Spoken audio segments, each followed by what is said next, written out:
let's talk about some college sports law. There's some legal happenings in the worlds of college sports that are big time news. And so I wanted to take a little moment to kind of break some of those down, including one of the things that was gained a lot of notoriety here for no reason. Then it's a big number, and we are always drawn in by a big number. Jaden Rashada, who is currently going to be the quarterback at Georgia, or a quarterback at Georgia. I don't know if you have the starting job or what have you.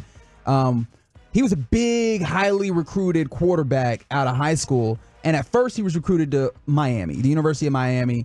This was right when we're getting into the real Wild West of NIL money happening. Yeah. And a big booster there had promised him big time money. You know how sometimes people talk about, all these players are making millions of dollars, and oftentimes, was it Uncle Luke?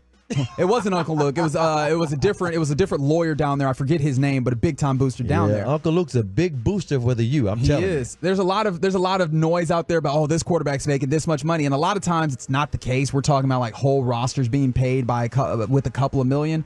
In Jaden Rashada's instance, he was promised big money, got to campus or was going to campus and found out, the money isn't there. And that's what his lawsuit is now, because he had he had committed to Miami, decommitted, went to Florida, where apparently the NIL deal was supposed to reach the number of $13.85 million. It was supposed to be a big amount of money for Jaden Rashada, the quarterback, when he went to Florida. He got there, and as you might imagine, ain't no $14 million. No.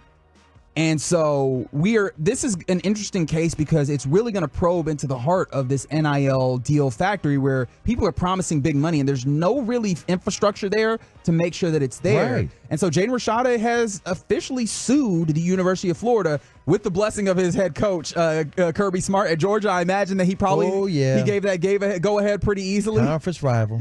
But Jaden Rashada has filed a lawsuit against Florida's head coach, Billy Napier, in addition to Florida Gators top booster Hugh Hathcock and another football staffer who, obviously I imagine helped facilitate it. Right. I'm telling you, I got a booster. They can take care of you. We're going to treat you like Tebow. Yeah, so this is wild. The complaint details a number of counts which alleges that Billy Napier, the head coach of the team, in addition to the booster and others, they fraudulently induced Jaden Rashada with that money to attend Florida with no intention of following through on the financial promise. See, this is what's so wild about this. He can legally sue him. But as far as the NCAA is concerned, that is not a violation, because the Wild West happened and the NCAA cannot control this. Yeah, they're not really keeping up very well. They just can't with all of these things. But I found that's outside of their purview. Right. But this is the question that we've asked is like, hey, what happens if they can't pay? And we're seeing that this seems to be the recourse that players have is the legal system. But CA, you know as well as I do, the legal system is not fast in these ways. And I mean, if you are a player that goes through the process and you get locked in on a commitment and what the agreed upon situation does not come through, that's just a year of eligibility that goes for you. Is a year of eligibility gone and you're basically screwed? But he thinks he's going to get some money. What's so crazy is people who are rich like the booster, they stretch these things out in court. Yes. That's what they do. Delay. And then you can maybe try to force a settlement, but not necessarily. Because again, I'm not saying that the player has any kind of money, but he ain't in the NFL yet. And you're saying he didn't get any money from the NIL. So unless Georgia boosters are paying his legal fees, how is he going to help, get the money out of the Florida booster? Yeah, and I think that's one of the wild things is that the power dynamics still exist in favor of the university institution, assuming that university is going to be involved here. Now, in this instance, Billy Napier specifically is sued, so I imagine the university is going to be involved in some ways. They've got lawyers. The booster who has millions of dollars to be able to fund a program like this. He's got millions of dollars. He's got lawyers. And that's what I'm saying for this quarterback. If he's the quarterback for Georgia right now, as we speak, or at least on the roster as a quarterback, maybe there's a Georgia booster behind him paying his legal fees. Yeah, and all of this again points to just how messy GoFundMe. This is landscape so messy. Is. And something else that gets messy is that we're also in this place where, and this is even bigger.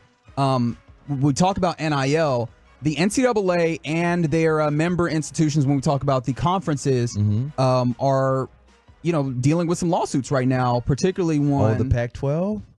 Not just the Pac-12, but there's only 2 left, but they still are the Pac-12 because they're saying you owe us some TV money. Yes, this goes backwards. Like, we're talking about a history thing because obviously once NIL was approved in what I recall about, is that 2019 where we got into the place where NIL was now allowed? It was around the pandemic. Might have been 2019, 2020. And there was lawsuits that were brought up against the NCAA and some of these Power 5 conferences trying to get back pay because obviously this was prohibited for many players up to that point.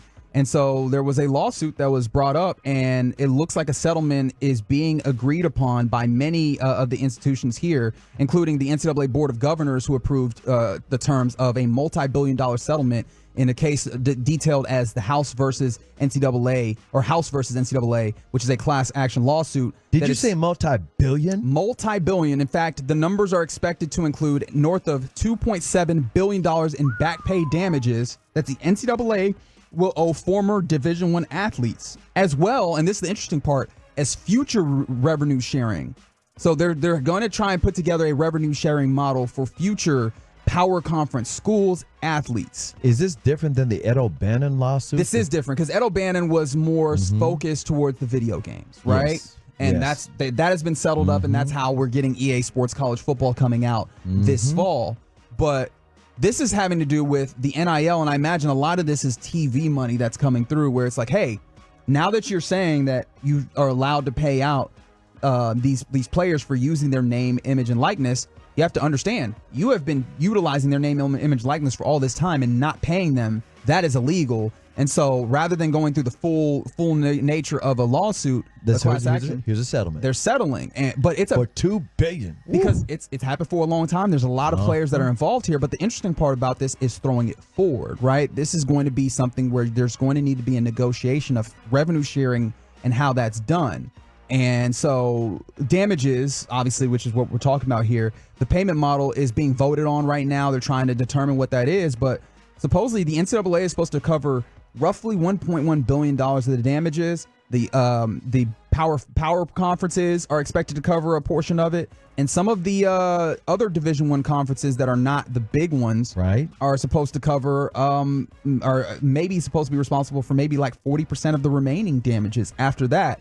And so there's a lot of questions because we're getting closer and closer to a model in which players are going to be paid by these member institutions. And that's also a part that's kind of insidious within this, because what we're talking about here is NIL still, which I like to make the distinction that is being paid for your name, image, and likeness, kind of like a sponsorship of what we see. Well, this is not, and because this is not salaries. Because it's a settlement, it's not going to be litigated. This doesn't determine employment, and so that's still a portion that NCAA has not figured out just yet.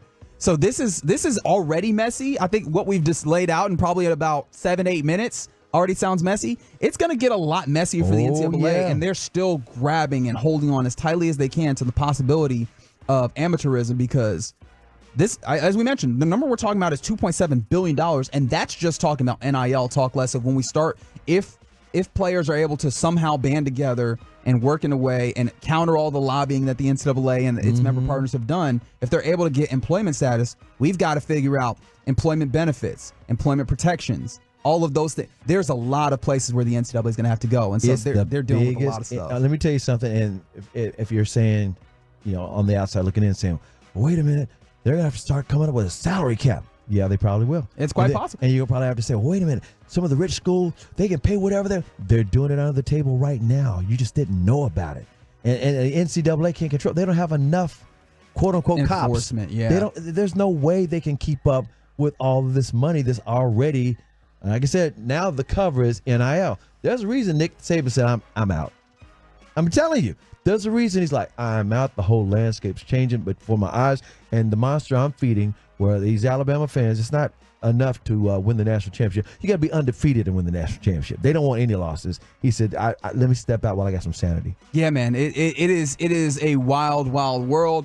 Money, and we know money getting involved in these things. I guess money's always been involved in these things. Don't get it twisted. There's been bag man and money under the table for years. There's more and more money coming in as this becomes more and more quote unquote legitimate in the ways that these. Well, the TV money is billions of dollars. The playoff money is incredible money. And we've got to figure out exactly how all of these things are shifted. For me personally, and I've been very transparent in my beliefs, I think that employment is the proper way because that is morally what is happening here. Mm-hmm. And I think also when you talk about the NCAA enforcement, clearly they have not demonstrated themselves capable of enacting a structure that holds everybody accountable and makes sure everybody's safe. If you put it in employment, now we can take this to this is governed by the governing body of the land of employment. Capitalism. And we can get into those places where now you have protections for these players in a way that you don't right now. But it's a wild, wild world, and the NCAA and its member partners are going to have to come up with $2.7 billion to pay just because